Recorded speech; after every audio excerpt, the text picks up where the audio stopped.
What's up, everybody? What's up? Welcome to Fake Plastic Treefingers, the podcast about all things Radiohead. Brannick, what's up? Well, Hell the Thief is up, I guess. Yes. In this episode, we're going to be discussing Radiohead's sixth album, Hail to the Thief. Pretty interesting album. Yeah, well, let's just dive right in, right? Yeah. Okay. Just the facts. Let's hit you with the facts. All right. This one was recorded from September of 2002 to February of 2003. Same, not that long. Yeah, same production lineup. Nigel Godrich and Radiohead. This is 4 albums in a row where this was the production. Nigel was there with him. I mean, by this point, he was part of the band, you know? Yeah, he was the 6th band member. Yeah. At some point in this podcast, maybe we'll do a little bonus episode and look at Nigel's career, because really, it's been a very mutually beneficial, I think, career arc for him as well. He really made his name as Radiohead's producer with OK Computer. And then after that, everybody, he worked on a whole bunch of really interesting records after that. He's been mostly like Tom's solo stuff producer, right? He's done a lot of that, but he's worked on some other out. Did you know he I know you're a fan of or at one point you were really into Travis. He produced a couple of their albums. Oh yeah. There's especially their earlier stuff. And he produced Pavement's last album, Terror Twilight. Didn't Johnny Greenwood play harmonica on that album? On like 1 or 2 songs, yeah. Which big reissue coming up there on that one. But Nigel's had he's an interesting guy, and so we'll have to look at his own career path on a future bonus episode. All right. So, and then this album was recorded. Actually, a lot of it was recorded in Hollywood. So a little change of pace. They were used to recording either in England itself or in the UK, or a little bit in Paris in the European mainland. But in this case, a large part of it was recorded in LA. So interesting. Yeah. And then it was released on 9 June 2003. So roughly almost just a little over two years after Amnesiac was released. Yeah. So actually pretty quick turnaround on this one. Quick turnaround on this one. Yeah. It's funny. In the early 2000s, we got 3 Radiohead albums in about 4 years, and so far in the last 10 years we've gotten 2 Radiohead albums. So yeah, they've definitely slowed down the pace. Well, to be fair, they've been doing a lot of solo stuff as well. They've been doing reissues. I mean, the OK Computer reissue was pretty big. So I hope we get still have several more albums of just pure Radiohead to go here. But we shall see, of course. Yeah. So let's talk about our personal background with this record. Before we do, hit that like button, drop us a comment below, say what's up. Love to hear your thoughts on Hail to the Thief. Maybe give us your pure thoughts right now while you're listening. Hit that comment below before you hear us ruin the purity of your own experience with Hail to the Thief so far. Or you can wait till the end to just tell us what idiots we are for having it this way, or saying the things we say about it. Yeah, do both. Yeah, we'll do both. Yeah, sure. And then hit that subscribe button, right? Help us out. Subscribe to this channel. Trying to grow this channel. Really appreciate it. All right. So, Brannick, as we've grown accustomed to, I'll share my thoughts first. Yeah. So for me, it's interesting. I almost feel like, and dare I say, I almost feel like I had lost interest in Radiohead when this album came out. I was losing interest in Radiohead. I did not feel super excited about this record when it came out. I remember, I was paying attention. And at one point they were, I knew they were the rumor was they were going to call it Are You Listening, which I thought was a really cool, I liked that title. Yeah, and then they came up with Hail to the Thief, that they announced that was the title. And then they showed the cover art, and it was kind of like, this is like very on the nose. You know what I mean by on the nose? It's very just, it's not really hiding much, it's just kind of. Yeah, well, I felt like Kid A and Amnesiac, we had gotten so used to this like ambiguity, right? Like just like the lyrics were very like obscure. Yeah. And I've kind of gotten used to that, yeah. And I was definitely looking forward to another, like there were several songs that I still hadn't heard, and I saw the track list and I was kind of like, nothing about this like jumps out to me. I knew There was a song. I will, but there were like several songs still that I was just like, why are they recording this? Like Lift, right? At that point, we still did not have Lift. And, at this point, you just start to despair. You're like, well, I guess we're never going to hear Lift. Big Boots, which eventually became, Big Ideas, which eventually became Nude, ended up being on In Rainbows. Mm-hmm. But that was another one that I was just like, man, why are they going to do this song? Follow Me Around. There were just a lot of songs that I had known of for years, and I did not see any of those on this track list. And I'm just thinking to myself, why? Like, why aren't they going to do any of these songs? So, I wasn't completely just leaving Radiohead behind, but I did not get very excited. I was not as excited about this record as, as I have been for other Radiohead records coming out. So, and I think a lot of it was just that it was just like, I just don't get what they're doing. I just don't get what they're doing, where they're going. Even the cover art, I was kind of like, this feels very on the nose. And I wasn't expecting them to go back to the bends at this point, but it was just kind of like, and then the record comes out, and I felt like, I don't know, like the production just didn't seem very interesting to me. It almost seemed a little overproduced to me. See, I don't understand where you're coming from with that. I mean, it's not like the best production ever, but I don't think it's, I don't think it's overproduced. Yeah.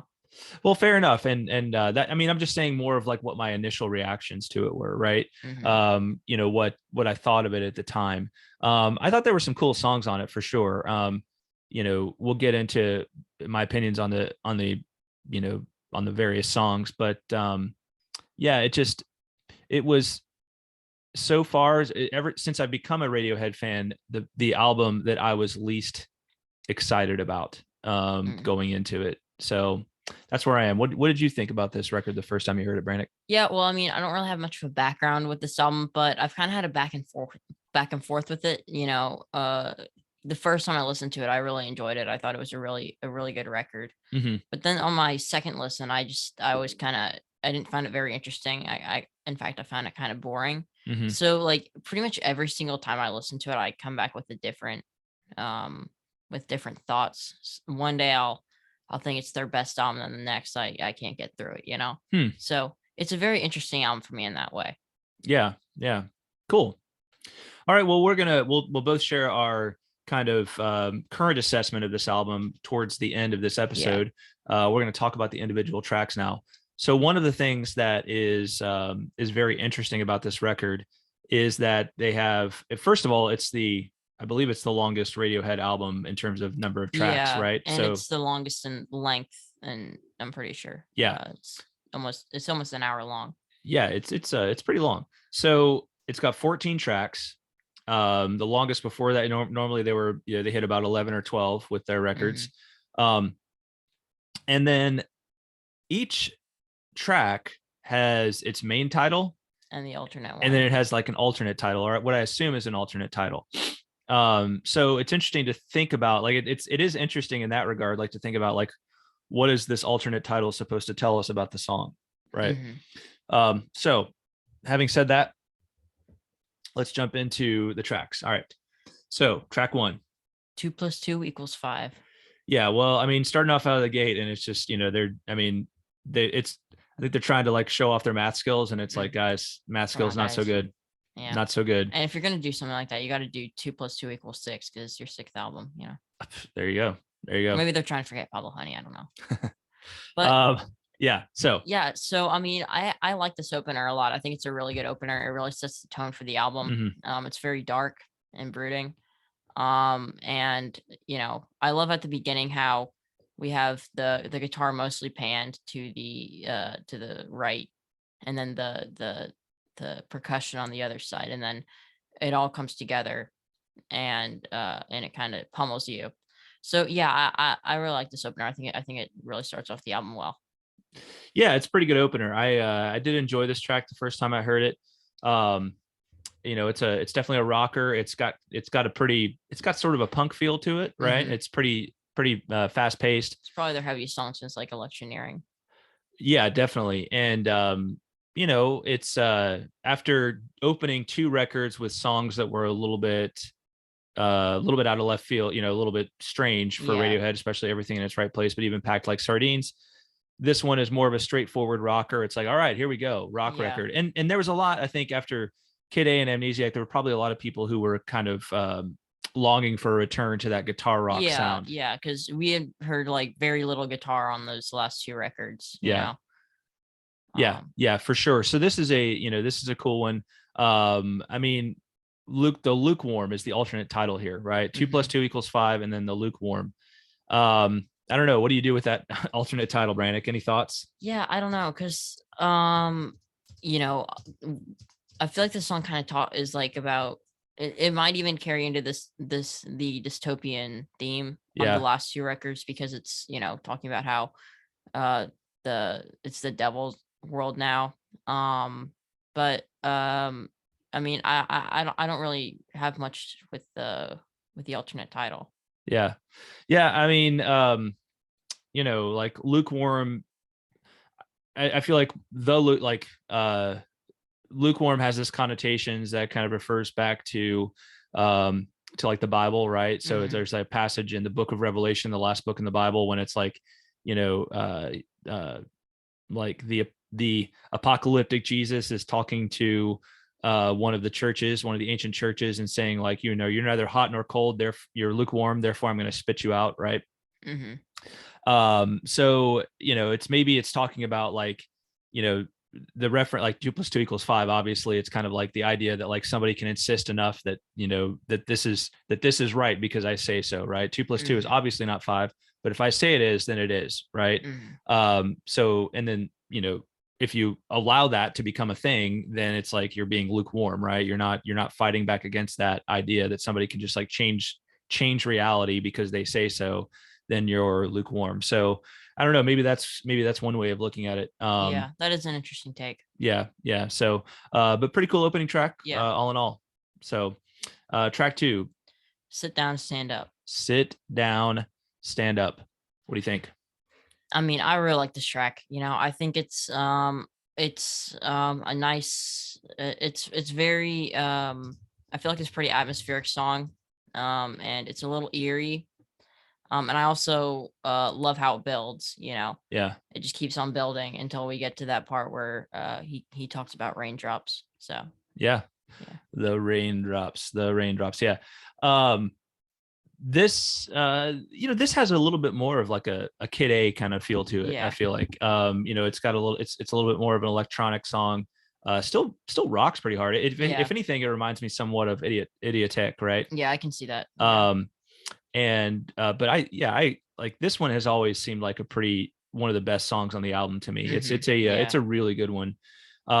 Just really builds well. Some interesting kind of like initial guitar work, kind of atmospheric guitar work. And I also love the, like, I think it's the xylophone in there as well. Yeah. Ding, ding. Yeah. Or it's some kind of we're not too good yet at the calling out of the different. Maybe it may be another Glockenspiel, honestly. Glockenspiel, okay. Yeah, that makes sense. Johnny loves using that Glockenspiel. So, but I really love how it builds up and then it hits with that raindrops, right? Yeah. The raindrops, that's a really cool part. Which makes you think that the alternate title would be the raindrops, but it's Snakes and Ladders. So yeah, the alternate titles are never too easy with this one, right? Yeah. There's maybe 1 or 2 cases where you're like, okay, that's a line in the song. Yeah. And there is a line in the song that says Snakes and Ladders, but it's not as, it's not. Is it in there? Let's see. Snakes and Ladders. Or that might be another song. Yeah. Oh, okay. It's a different track. Do you remember which one? I can't remember. Well, we'll have to check that out when we see it. I mean, and it's like, do they necessarily refer to the songs they're talking about? Or are they supposed to allude to something else, like connect each song to another song in some way? Like that's an interesting thing to think about. But yeah, if it does, make a commentary on this particular track, Snakes and Ladders. I mean, I feel like Snakes and Ladders, I feel like that's a game. Like I know there's Chutes and Ladders, but is Snakes and Ladders a game? Let's see here. Yeah. Okay. Snakes and Ladders. A children's luck-based board game played on a number grid, the aim of which is to proceed to the end, in which ladders aid progress and snakes impede it. Noun. So maybe it's kind of like, it's like if that's a children's game, I mean, sit down, stand up is kind of a children's game, right? Like, the idea of like musical chairs, right? Yeah. You've played musical chairs before, right? So, maybe it's just another children's game, right? So there is like the song itself has a childlike vibe to it, right? With the glockenspiel and everything. Yeah. Well, it's pretty interesting there. It also said that the noun means for someone to go forward and backward at a seemingly random, which is kind of interesting since I feel like that kind of refers to where I end and you begin. Yeah. Maybe, I don't know. Well, no, and it could be, just sit down, stand up, right? Like do what I say, right? Sit down, stand up, sit down, stand up. You're just being kind of randomly told to go forward or backward, right? So yeah, interesting. Good catch. Good catch. Track 3. Sail to the Moon. Sail to the Moon. What do you think? Sail to the Moon. Yeah, I think this is a really pretty song. I think it's I like the more piano based song. I really enjoy when they kind of strip down and just do classic piano, guitar, and drum sort of song. So yeah, I like the song a lot. Yeah, I think this is a pretty cool track. It's pretty simple lyrically. It's got it's got a few lines in it, but not real complex. But it has kind of an epic feel to it. If anything, it reminds me a little bit of Pyramid Song, right? And the way it's constructed, although it's a little more straightforward than Pyramid Song is. Yeah, definitely. But just very pretty. I just love the mental image of like sailing to the moon, right? Yeah. You think of like rockets traveling to the moon, but just more of like a graceful little trip to the moon. It almost has a fairy tale-ish quality to it, to think about sailing to the moon. Nursery rhyme kind of feel to it. And I think that's backed up by the line, maybe you'll be president, but know right from wrong. So it's almost like I almost feel like this is like a lullaby, right? Like that. Yeah, I can see that definitely. That Tom maybe sings to his kids, right? And like kind of Tom's own form of like kind of hopeful, like hopefully you grow up and you're president, but know right from wrong, right? Like actually you're like a president who is, a good guy. Yeah, right. A good person. And actually seeks to do the right thing and everything. Or in the flood, you'll build an ark, right? Yeah. What's interesting about that? I believe Tom's oldest child is named Noah, right? Interesting. Yeah, let me double check that. Let's see here. Their son Noah was born in 2001 and their daughter Agnes in 2004. So that's interesting. So Noah would have been about 1 or 2 years old when so there's a good chance that that Tom wrote this song when Noah around the time Noah was born, right? Yeah. So that's an interesting little line, right? Yeah. So it's I mean, you're seeing some directness from Tom lyrically here, maybe that you didn't see during the Kid A Amnesiac era. But I love that little line. It's almost like the song is for his son, right? Maybe you'll be president, but know right from wrong, or in the flood, you'll build an ark. Yeah. And it definitely gives the song a more lighthearted feel, which is really nice, So I feel like it sometimes, especially on Kid A, it can feel a little bit too dark at times, I guess. Yeah. I really like Bleak. them. Yeah. I really like them. I like the more chill vibe to it. The alternate title on this one is Brush the Cobwebs Out of the Sky. What do you do with that, Brannick? What do you think? Well, I mean, he's sailing to the moon. So I guess while he's sailing, though, he'll maybe he's maybe someone hasn't been up there for a while, so he's brushing off the cobwebs. Interesting. Yeah, it got me thinking about the reference to president, and it was JFK, right, who said we're gonna put a man on the moon, and then so it was like he kind of ignited that effort in a big way when he was president. Then of course he was assassinated in 1963, and Lyndon Johnson carried on that program, and then we got to the moon in 1969. But yeah, like brushing the cobwebs out of the sky, maybe it's like we haven't been back to the moon in a long time, maybe it's time we go to the moon again, but maybe we can sail to the moon at this time at like, more peaceful way instead of like this rocket. Right. Yeah. In reference, having a reference to the president right there makes that all the more interesting. So, but yeah, like brushing the cobwebs out of the sky, like, and it could just be the simple thing of like wanting to look at the nights, like look at the sky, like kind of, I always get a lot of consolation from like looking at the sky, right? Yeah. Especially at night, like on a clear night and just seeing all the stars, right?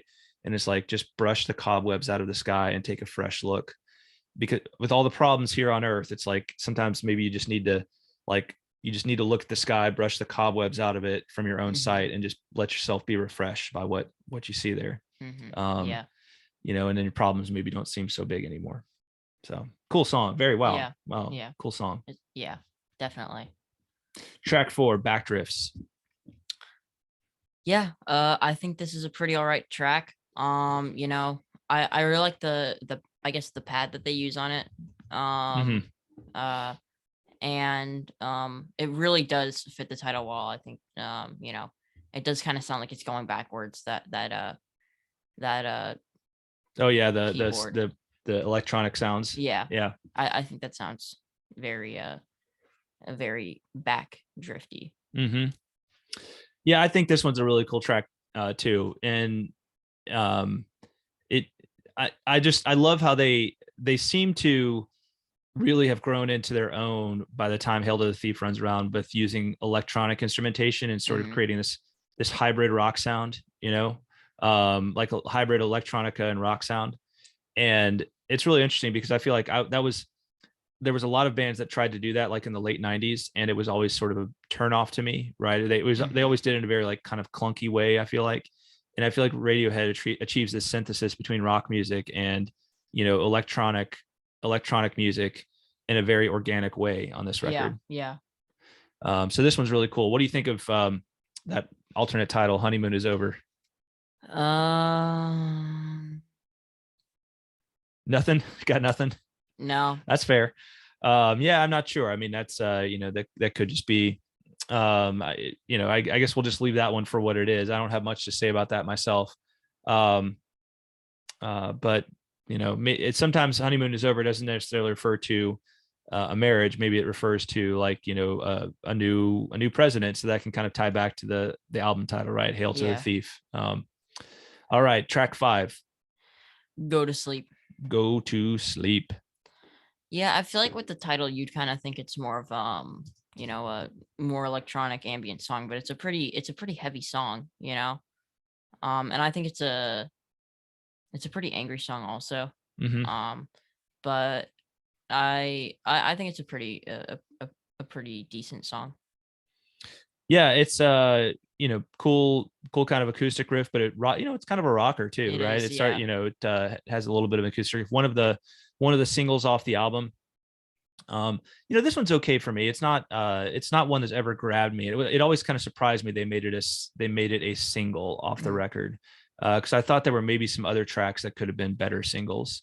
Yeah, I feel like something that's kind of weird about the singles is it was 2 + 2 = 5, Go to Sleep, and There, which are all pretty good songs, but I feel like they're 3 the more rock songs on the album, and I feel like they should have thrown on one of the more electronic songs. Yeah, maybe instead of Go to Sleep. But I mean, I think this is a good song.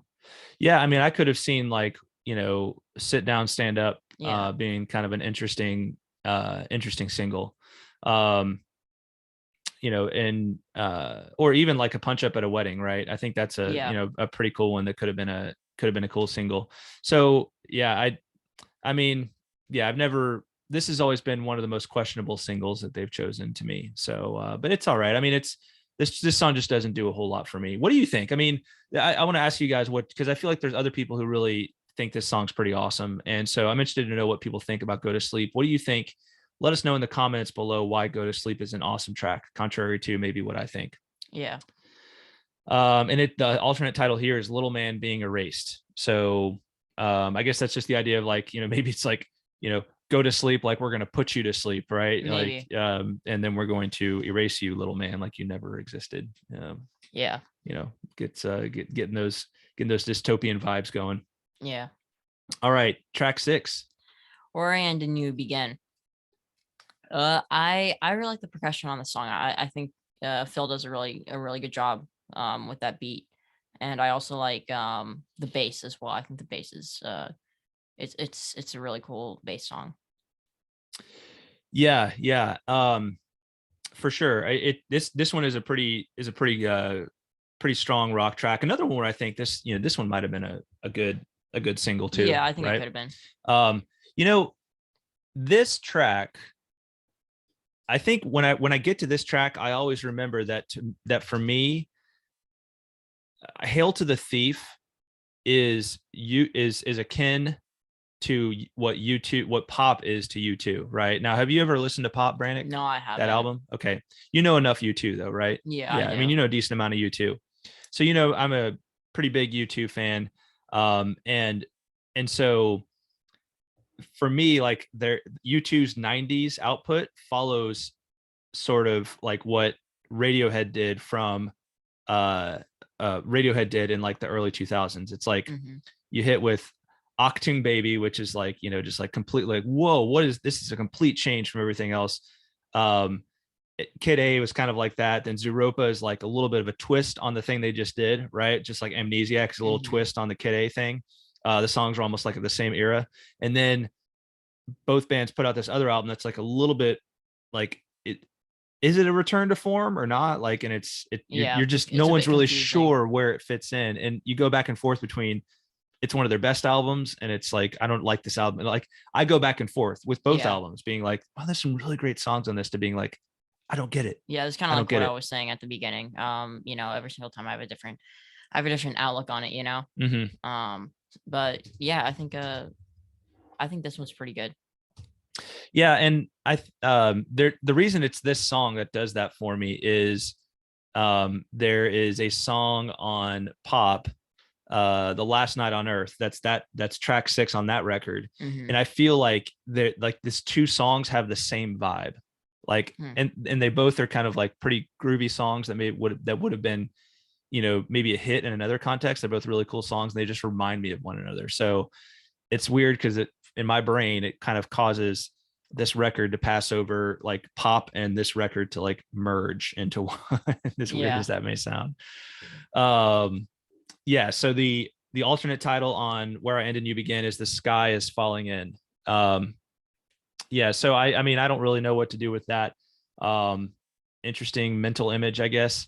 Well, I think this maybe doesn't really it doesn't have anything to do with the title, but they kind of call back to Optimistic on this track because they mentioned again the dinosaurs roam the earth. It might not mean anything, but I think it's a little interesting. Yeah, that's cool. There is the line, sky. Yeah, you have the dinosaurs roam the earth in this song, and then in Optimistic you have that line as well.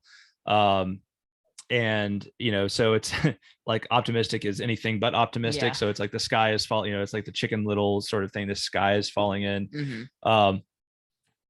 That's a good allusion there, right? That this song actually lyrically very strongly alludes to Optimistic, which was track 6 on Kid A. So that's a little interesting note. Just I will eat you alive, the big fish eat the little ones, right? And I am up in the clouds, right? The sky is falling in. Just little interesting notes there. So the sky turns green. Sky turns green. Yeah. So cool track. Pretty cool track. I always dig this one, and whenever I listen to the record, I'm like, this is a good one. This is a good one. Yeah. Track 7, We Suck Young Blood. Yeah, this one is weird. Yeah. I actually like the chord progression a lot. I like how it goes. I like how it starts off with the minor chord, and then I think it's a diminished, maybe, or augmented. I'm not sure which one, but I always really like that. And I also liked the percussion for some reason. Even though it's pretty much the same thing over and over again. I still always thought it was kind of interesting. But I mean, this one's all right. It's not my favorite off the record, but I still think it's a pretty decent track. Yeah, this is one I could probably do without. I think there's certain tracks that maybe feel like they're a little bit filler to me. I think I think this record probably could have been a little shorter, and this would probably be one of the first ones to go for me. Yeah, and something interesting about that, I'm pretty sure Tom said at one point that this song actually they ended up rushing it and added like a couple tracks that probably shouldn't have been on there. Oh, you mean the album? Yeah. Yeah. So this might have been one of the ones that he said that they probably shouldn't have put on there. I'm not sure, but yeah. It's okay. It's just never been a favorite of mine. Right. Yeah. It just doesn't. I mean, it's really slow. It's almost like it kind of reminds me of like if you took Life in a Glass House, but just took away all like like the percussion and made it a lot slower. It's like and then it's just even it's really bleak too. Like it's just I mean it just doesn't do a lot for me. I could have seen it being some kind of a B-side or something like that, or maybe saving it for a future record, continuing to work on it. Just doesn't do a lot for me. Yeah, and I think this could have worked well maybe on like King of Limbs. I think if they maybe gave it a little bit more, I think it could have worked on King of Limbs. Interesting. Yeah, maybe in that context, yeah, that could have been cool. So this one, if you are a fan of this one, if you want to defend this one, state your case in the comments below. Right, now's a good time to say we're halfway through the record. Hit that like button if you haven't already. I mean, at this point you like the video, so go ahead and hit it. Comment and hit that subscribe button if you haven't already. All right, because you want to come back for more, right? You've been watching this long enough, you want to subscribe, you know you want to like the video. If you're already here, then why are you waiting so long? That's what I'm saying. Already seen like 5 episodes. So. That's what I'm saying. All right, track 8, The Gloaming. Yeah, this one kind of falls in the same boat for me as We Suck Young Blood. I think it's an all right track, but it's never really stuck out to me all that much. I like the ending of the track, but it's never really stuck out to me as one of the better tracks. Yeah, I think I mostly agree with you. It's not a favorite track of mine. I'm kind of meh.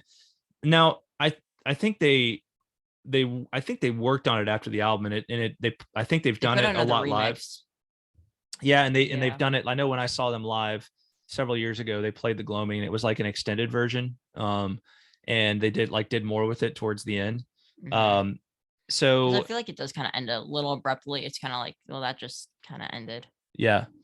So it's all right. It's probably another one of those where they're like, maybe we wish we had spent more time on it and really flushed it out a little bit. But Softly Open Our Mouths in the Cold is the alternate title here. So well, he does mention breathing in this song a lot. So,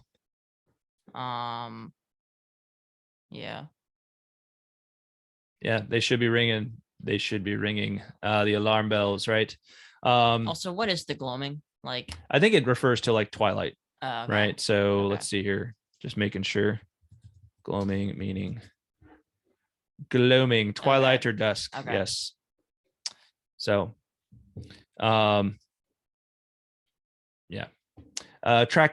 track 9, They're there.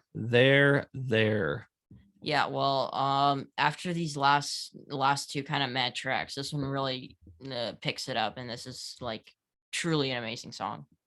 I love the kind of march beat. And it's a really catchy song. And I think Tom's vocal performance is pretty cool. I've always liked it a lot. Yeah, this one is this one is great. It is the I think Pyramid Song equivalent on this record, where it's just like masterpiece of a song. Yeah. Really, really cool track, great recording. And this is one I think they really took the time to develop and make it solid. Yeah, this one didn't come out of these it came out it was like it was written before these sessions, right? Yeah, I remember they one of the things they did before Kid A came out was they did some webcasts, and back in the day, like you think about like doing live streams now, and it's like it's like simple, right? Back in the day, like to do a live stream like that, well, first of all, it wasn't called a live stream, it was called a webcast. And the idea of doing like you're just like it was kind of a technological nightmare. It's like, you know, the late 90s to do a webcast was like, it's going to just be buffering and like hard to listen. So I remember trying to listen to some of these at the time and it just didn't, you know, go very well. But I think I do remember vaguely they, you know, they kind of played a bit of this song on one of the webcasts, and you know, it sounded pretty cool at the time. But you know, it's yeah, I think they kept it and kept working on it, and released it at the right time. And after 2 songs that are kind of, as you said, meh, this one's like, this one's kind of a masterpiece. This one's kind of a masterpiece. Yeah. Yeah. So, Boney King of Nowhere. What does that mean? Alternate title. Yeah, I don't know. Like, it's the well, actually, maybe because he mentions how just because you feel it doesn't mean it's there. So maybe they feel the Boney King of Nowhere. Yeah. I don't know. Yeah. I mean, works for me. Yeah. It's a pretty weird title though. Yeah. Yeah. I feel like the alternate titles get progressively weirder and weirder. And it's almost like they're increasing in urgency. But anyway, yeah. I mean, I think we said all we need to say about this one. Just a great track, great rocker, you know, chef's kiss, masterpiece. Track 10, I Will. Yeah, I guess this one is, I think this is another one that I would probably cut off the album. You know, it's pretty short, so it's not like it's like, you know, 5 minutes long, but I still don't think it's one of the best tracks on the album. So, yeah. Yeah, it's interesting. You know, we talked about with OK Computer, we talked about how there was a lot of the album alludes in a lot of ways and is comparable in a lot of ways to the White Album by the Beatles. And of course, there is a track on the White Album called I Will, right? Yeah. So Radiohead has their own I Will. And I think Radiohead's I Will actually dates back to the OK Computer sessions. And you know, and so it's a song they've been working on for, you know, quite a bit of time. I would actually say there's another version of this song that came out as a B-side that I think is superior. It's the I Will LA version, and I think it's a superior version of this song, but I'm still not sure that this song belongs as a you know, as an album track, right? I think it's really more of a B-side rarity kind of thing. I feel like it just feels kind of rushed. Yeah. Another one that they kind of just throw onto the record. All right. Track 11. A Punchup at a Wedding. Punchup at a Wedding. This is like the only alternate title that actually makes sense. No. Don't punch me. It's a wedding. Yeah. But yeah, this is a pretty cool track. I like the bass a lot on the song. Yeah. Even though it's a pretty simple bass riff, I've always just thought it was a really cool riff. And it's a pretty cool track. I like it a lot. Yeah, this is a good one. This is a good one for sure. I've always thought this was a pretty solid track. One that I said earlier that I think this actually could have been a good single. Yeah, and something interesting. I'm pretty sure Tom said that he would probably cut this off the album. Really? Yeah, which I don't really understand, because I think this is one of the best songs on the album. Yeah, I think it's just constructed really well. I think it builds really well. I think the tempo is just right. It just paces, has that, you know, kind of has a very kind of well constructed feel to it. So I guess we know where the title comes from, the intro. No. Yeah. But yeah, this is a you know, this is a top 50% at least album track for me. So yeah. Track 12. Myxomatosis. Do you know what myxomatosis means? No, I have no idea. Myxomatosis is a disease that rabbits get. Okay. Yeah. So you know, that's what we're talking about there. Myxomatosis. Okay, that makes sense. Yeah. Yeah. I mean, this one is a pretty interesting track, I think. It's not a favorite of mine, but I think it's grown on me a lot. It used to be like one of my least favorite Radiohead songs, and then over the years it's definitely grown on me. It's not my favorite off the album, but I do enjoy it, and I kind of like the synth groove on it.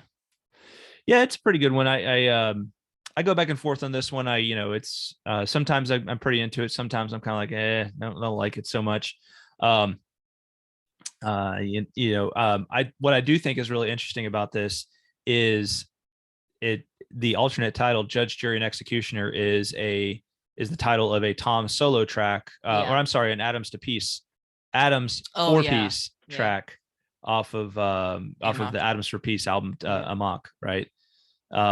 It is track, let me double check this. It is track 7 on there. Yeah. So Judge, Jury, and Executioner, which, I listened to that one before this and I didn't really hear much similarity between the two.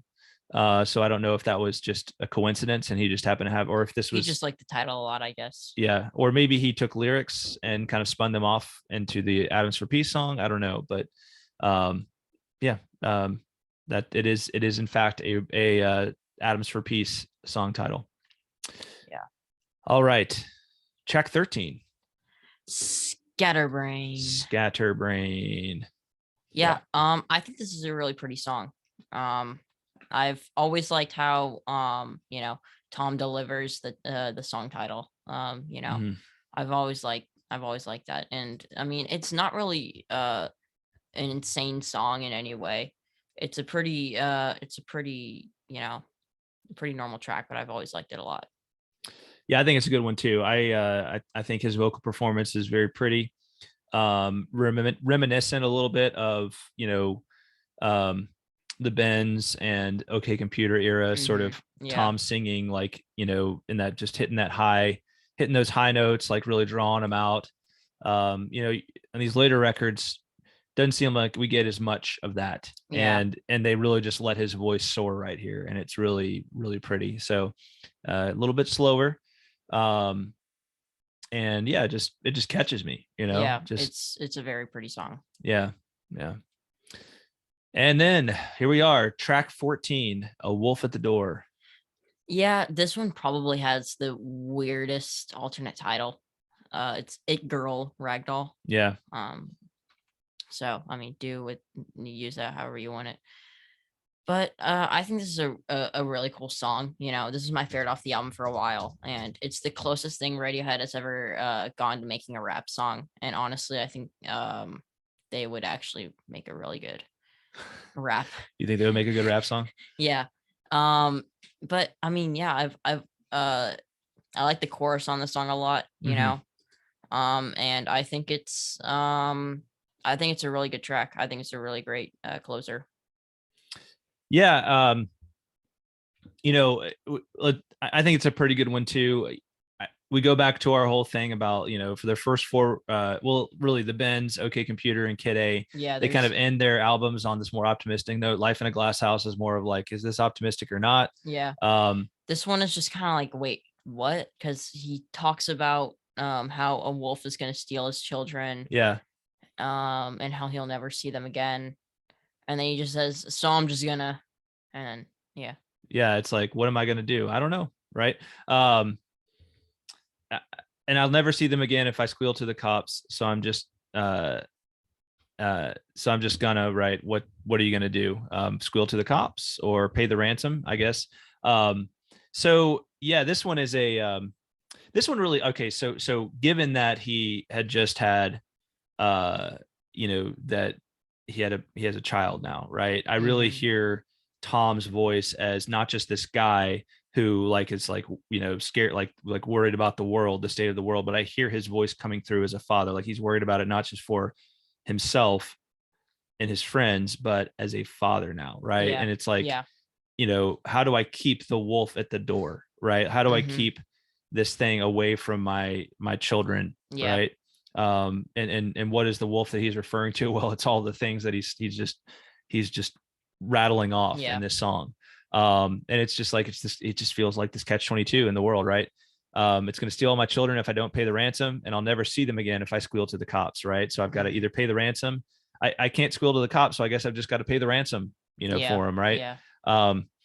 So this one, I feel like not so optimistic again, right? So they've kind of gotten away from the optimistic closer at this point. Yeah, and I think this is probably it definitely is a more pessimistic feel, but in the same way it does have an optimistic feel. Like, he wants to make sure his kids, don't the wolf at the door doesn't get them. Yeah, it's like do what you got to do, right? You do what you got to do to keep the wolves from the door. Good stuff. Wow. All right, so pretty epic album, Hail to the Thief. 14 tracks. Brannick, what is your current assessment of Hail to the Thief? Yeah, I think this is kind of like what you said earlier. It's, in a way, it could have been their best album ever. But just a couple tracks just kind of drag it down and kind of make it not make it subpar to the last like 4 albums or so. It's still a great record, but it's not my favorite. Yeah, that's probably I will say, as I was listening to it yesterday and preparing for this episode, I was digging it. I definitely was. I was like, this sounds pretty good to me right now. There's a lot of really good stuff on this record, but I think it suffers from being just a bit bloated. Yeah, and I think if you were to cut maybe We Suck Young Blood, The Gloaming, and I Will, I think this could be a perfect album. You got an 11-track album there. Yeah. Maybe that might be an interesting thing. I think that'll be an interesting thing for us to do at some point, is like go back and do some bonus episodes where we talk about certain records. And, what if we cut certain tracks or replace certain tracks with B-sides, on this record, like, we kind of come up with our ideal for certain periods of time. Like, what would the ideal album have been, instead of this one? But even still, like, I feel like I feel like I'd only really want to do that for maybe this album and then Pablo Honey, because I feel like all the other albums are just too perfect to change, Yeah, I don't know. There's a few that I would say so. I don't know if I would say that about most of them. And I'm a huge Radiohead fan, right? Like, and part of it is because I love so many of their B-sides and alternate tracks. Yeah. And to me, a lot of times it's just like maybe cutting the filler. I think it's interesting to think about if you just took Kid A and Amnesiac and all of those album sessions and just made one perfect album out of it. But I know you kind of feel like, you probably feel a little bit more strongly about those records. Yeah. And I think if you were to do that, it would have to be like a double or a triple album, because I think Kid A, all the tracks on there, except probably in Limbo and Optimistic, and even maybe Optimistic, I think they all work very well together, and you wouldn't be able to cut them, And I think maybe 1 or 2 tracks off of Amnesiac. Well, maybe we're going to do a bonus episode where I tell you what I would do and then you tell me why I'm an idiot. Yeah, maybe that would be fun, actually. All right. That would be fun. So current assessment of this album, I think it's, I think it over time, it rises in my estimation. I think for a long time, it was one of my least favorite Radiohead albums, and it's maybe like kind of rising up a little bit over time. Well, it will never be like, probably in my top 3, but it's probably coming up a little bit at a time. Yeah, I'd say it's probably on the same level as like well, don't give it away, because we gotta save our rankings for our last episode of season 1, right? Yeah. So that's right. We're gonna rank all the albums once we've talked about each one of them. So that's gonna be this is episode 6, I said 6. Yeah. And then so we're gonna rank them all on episode 10, last episode of season 1. Yeah. So all right. Brannick, what's your favorite song on Hail to the Thief? Yeah, I honestly don't know, because I think there are so many great tracks on here that it's actually pretty hard to choose. I think There is kind of the masterpiece of the album. I wouldn't say that's my favorite. But I guess most recently the one I've been liking a lot is Sit Down, Stand Up. Sit Down, Stand Up. Yeah, it is a really good one. Yeah. It's almost a little easy to forget about, because it comes like 2 + 2 = 5 is such a such a just rush, like out of the gates. And then Sit Down, Stand Up kind of like just kind of comes in, floats along, and then goes away. But it's actually a really cool song. Yeah. Yeah, I I was, if you hadn't said sit down, stand up, I probably would have said it. I think, you know, I think they're there. I mean, I would probably have to say yes. Dark Horse would probably be a Punch Up at a Wedding. You know, I just think that's a really cool song. And yeah, I think a Punch Up at a Wedding is an amazing song. And A Wolf at the Door was pretty close for me, but I think Sit Down, Stand Up is. All right. So Sit Down, Stand Up for you, and Punch Up at a Wedding for me. Yeah. All right. Well, what's your favorite track? Let us know in the comments below. Love to hear from you. And tell us why. Tell us why that's your favorite track. Tell us why I Will is actually the greatest song Radiohead ever wrote. There you go. You want to make the case for I Will? Yeah. Be our guest. All right. So I think that's about it for this, for Hail to the Thief. Yeah. You know, overall, just tell us what you think, right? Is it your favorite if it's your favorite Radiohead album, tell us why. I think this is like, so there's I mentioned Pop by U2 earlier. There's a lot of people who are big U2 fans who say Pop is their best album, and here's why, right? And I've never understood that, but it's interesting to hear people make the case. And I feel like there's a lot of people who swear by Hail to the Thief as well. And I would love to hear some of you all make your case in the comments and tell us why you think it's so awesome. Yeah. So, all right. Before you go away, hit that like button, hit that subscribe button, and just say, hey, what's up to us in the comments below. Yeah. All right. Thanks for watching this episode. Next up is In Rainbows. In Rainbows. All right. That'll be a fun one. Absolutely. Thanks for watching. Thanks for listening. We'll talk at you next time, everybody. See ya. Bye-bye.